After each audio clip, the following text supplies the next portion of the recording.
Hi friends, host Eric here, host Talking with Famous People, and I'm interviewing host Nick. You might ask, why interview host Nick? Well, because I've got questions that I would like to ask him. So, first question is, are you able to, and if so, please do so, present a one-sentence explanation of what you seek in life beyond that which you have now?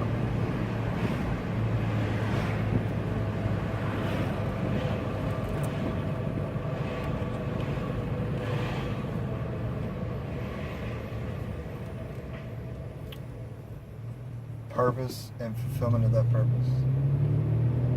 Okay, so the answer implies that I have purpose, so fulfillment of the purpose I found. Do you feel there's a need to Creating a life, additional purpose? No, I feel like there is. What's your purpose? Is it being a porpoise? It's having a family with the woman I'm in love with. Okay, so let's say you attain all that. Let's say, you work properly. out. I mean that. Well, properly. okay. Let's say you in work the best out all fashion the, possible. you do all the legwork stuff that you got to do, and it all comes together. You guys are living. You're playing house. You're raising kids. Maybe you got a third one of your own generation on its way. And I want to restate this. I just want to be the best father, husband, stepfather, whatever that I can possibly be. Okay, well then let me ask you this. I did all that already. I had a wife, I had a kid, I raised her, I was the best father and provider I could be. I was pretty steady and stable in my employment, I had a regular 9 to 5, all that kind of stuff. And then, much to my shock, it ended and life continued. Now, granted that you'll be with your woman, so that will no longer be a need to be fulfilled or a purpose in and of itself. Now, you might consider it an ongoing self-fulfilling purpose, but do you think it's fair to draw the same? I'm saying you will have a second act eventually. And I'm not saying it won't be together. I'm just saying, where do you direct your energies once those sort of basic plain house, domestic, SI seeking, SI fulfilling, duality loops shit's met? What's your next game plan? Well, it's okay. It's basically to seek the best possible life I can have. What does that mean, though? What's fun, best possible new life? people, doing things that I love with people I love. How will you know? Adding value to everyone rather than subtracting. Sticking to my principles, and how will you know when you're fulfilled? It's when I realize that it's an impossible thing to actually fulfill, and then fulfillment comes through that, probably along with reflection on the past and being. I've had regrets. I've had a few, but then again, let me ask too you few this, to Nick. mention. Now, look, you're 26, right? Yeah. Right. I think I don't know.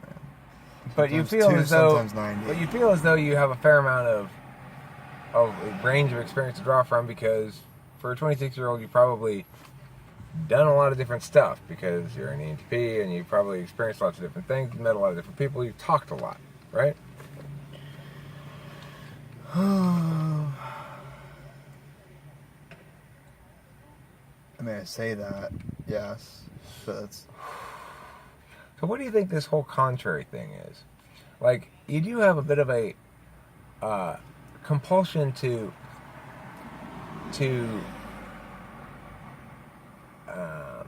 correct. I have a compulsion to correct you in particular.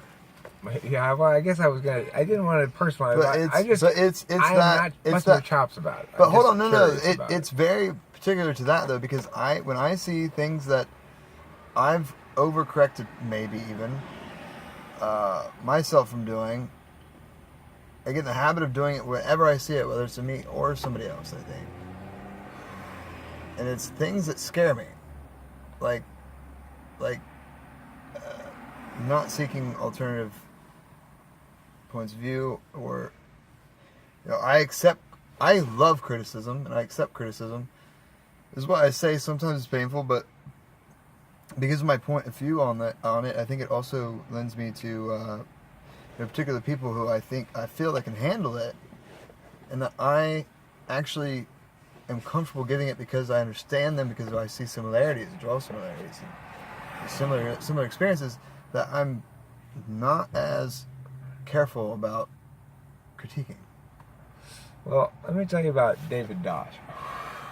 My friend David Dosh, he's a former student of mine, like my first good debater. He's like now 20 or something like that. And we've been friends the whole time. We've been friends since he was a middle schooler. Anyway, one of the times I hung out with him, he was like 19, he was up at UC Santa Barbara. I let it go on for a little while, so I really had confirmation of it, that every time I said something, I'd say, blah, blah, blah, blah, blah, blah, blah, blah, blah, A and B and C, and he'd always be like, well, I agree with you on part blah, but B is really, he'd find something about what I said to critique, right? But you do the same thing. I'm not saying I don't, Nick. I'm not trying, Okay, my bad. I was doing it to you, okay. What I'm saying is, don't let me interrupt. There was with him a behavior that was reflexive rather than intentional. And when I pointed it out to him, I did so not in a chops busting way. I was like, oh man, you are contrary. It's like, and I was like, do you know that you're doing this thing? And he was kind of taken aback. And then he stopped doing it, of course, because, he didn't like being caught unawares in that fashion. Anyhow, the thing is, do you think that happens with you, or do you think that it's as you explain it? I think describing me as contrary is actually quite a pleasant thing to hear. And I do embrace that kind of default mode if I can, because it's easy for me to take myself too seriously in ways that I shouldn't. And it seems to protect me overall from misusing my brain power, which I'm prone to doing. And actually realizing how much shit that I've fed other people and other people have fed me has just led me to just being skeptical. Which just so happens falls in line with people I actually look up to as far as ways they think. I know I've had to become more careful. I became more careful when I realized that people afford my opinion more weight or something because of my status within the YouTube community. At least the people I've interacted with in that community. I'm not saying like random people in the world do. I've yet to have anybody recognize me in the world. But the thing is, I did have to come to terms with the fact that if people are asking my opinion or advice about things, and sometimes they do, I'm less prone to finding things maybe in others, because I'm more likely to be monologuing or something, Well, when you hold on now, you critique on a metaphysical level as where I critique more on a physical level, if you want to frame it like that. It's wrong, but I think you know what I'm saying. Is you always give pushback. You're always giving pushback to pushback. Or you're creating strong statements that want pushback as framing them in such a strong and confident way that people who are first drawn in and like accept it and then question it like, whoa, that was too strong to not go unquestioned. That's frightening. That type of talk needs to be questioned because that's too much oomph or something. I don't know if that's besides the point. The point is that I've claimed this already earlier to you. I've claimed it before in the past, and I stand by it, is that you draw this type of thing that you're talking about out of me more so than anybody I've ever met times 10.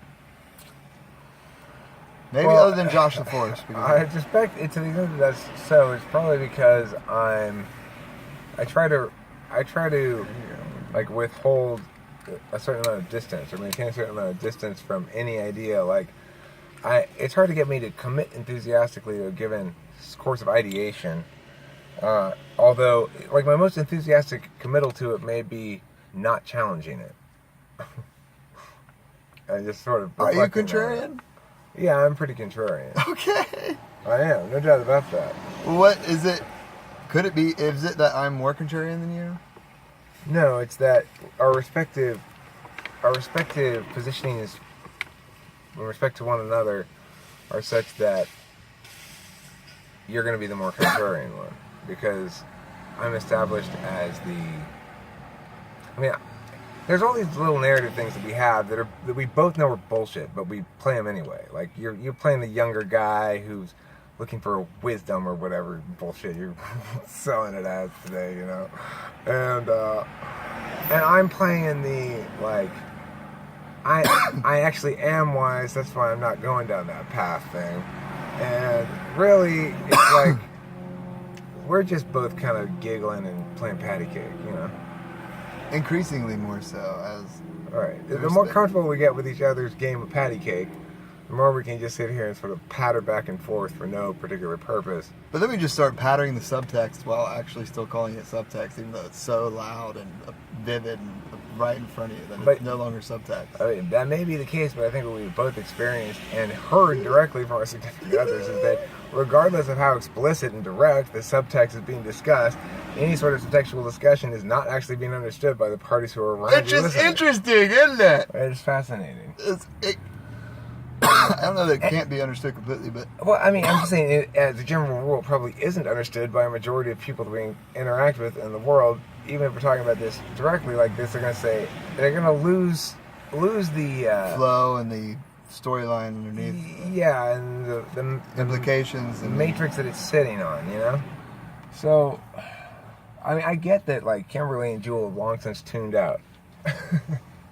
But they're still enjoying our FE bonding.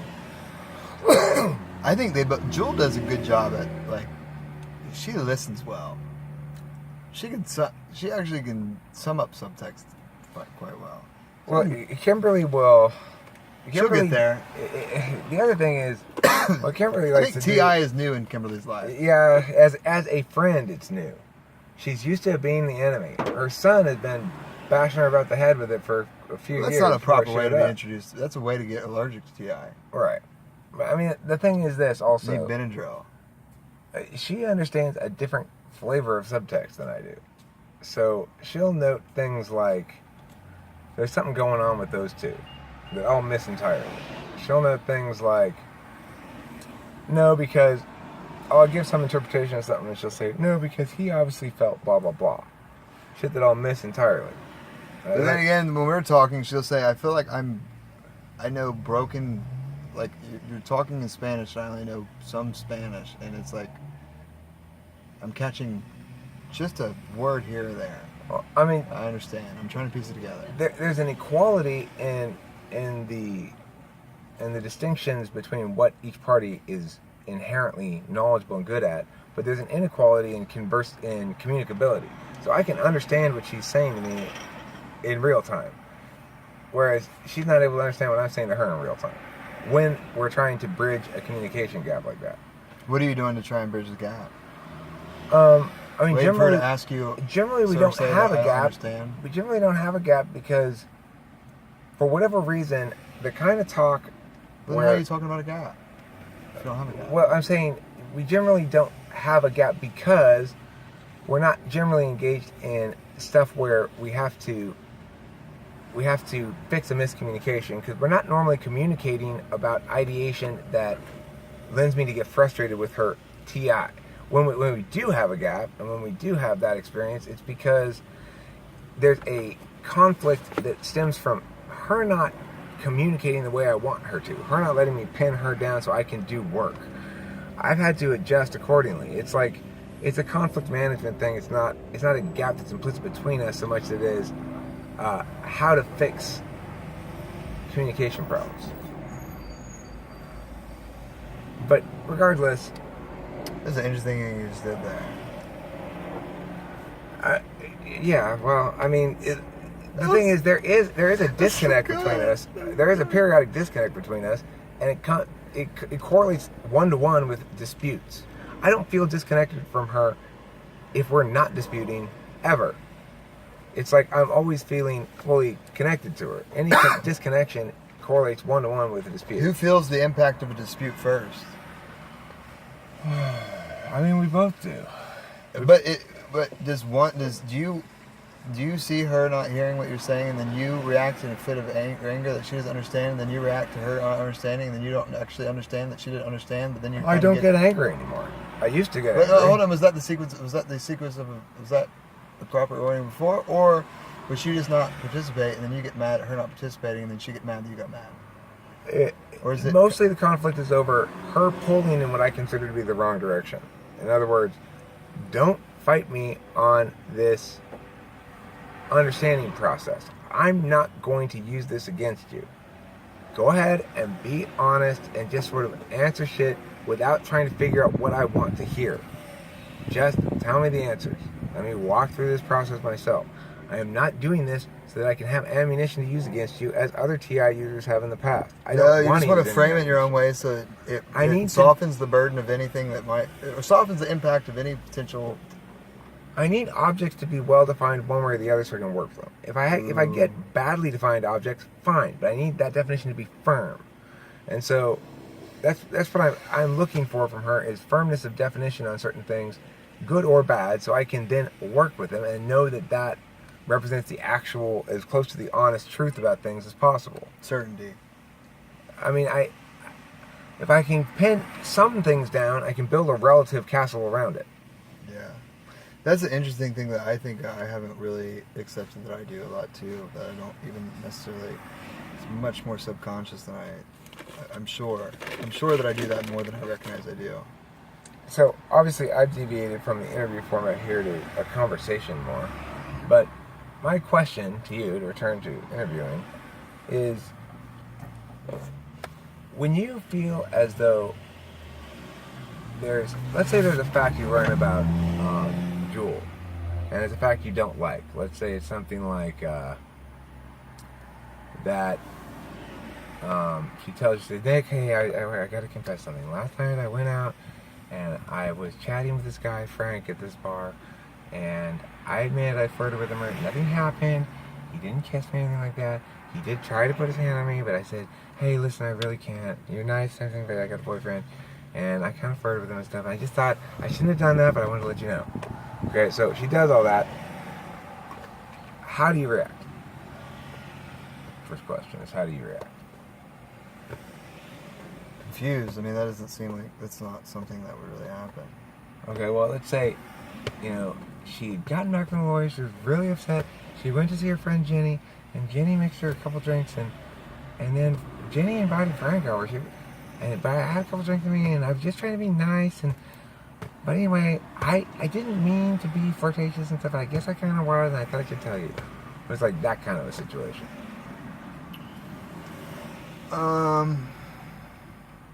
I mean, I can't predict my emotional reaction to it because it depends on a lot of things. But I can say my principles on it are that, first of all, Jewel flirting is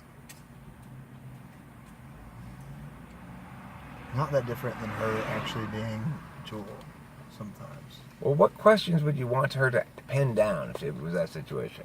You'd need to know the answer that is firmly this about some particular question you have about it, right? I don't want to not give you a... I don't know that I necessarily have experienced that way of... Listen, I'm Jewel, okay? Listen, Nick, that's what happened. I just don't want to talk about it anymore, okay? Can we just drop it? Well, I think I try and do a lot of my own work by myself on that. Okay, well, Nick, I'm saying we don't need to work on it anymore. It's done. I'm sorry it happened, but that's it, okay? Well, I don't feel as though any kind of line of questioning, like, there's only one instance that freaked me out because of a joke or a joke that didn't look like a joke, that frightened me, and then I freaked the fuck out. That's the only time I could ever... what did you need to know at that point? What facts did you need to know? Everything. Okay. Everything. So if but she had answered you, well, yes, I loved him, but I love you more, and I don't regret missing him now. I did at the time. I just don't. Actually, but... that kind of stuff is the worst thing to do. What? To me. What? That kind of shit. Yes, I loved him, but I love you more. Yeah, I don't want to talk, like, I'm not going to get, first of all, it's really, really difficult to get me worked up like that. I think. And I like to think that I have enough trust with Jewel that any kind of, like, reluctance, any kind of, like, suspicions I have or something like that, or, like, things that are become touchy areas, would be quickly resolved. But that's because she's, like, giving me nothing but examples of, like, total, I trust her. Like, I don't, but at the same time, I love her so much that it's scary. That's the thing where that's why I don't want to speak with any kind of, this is tricky business. Right? Because the examples you can give, all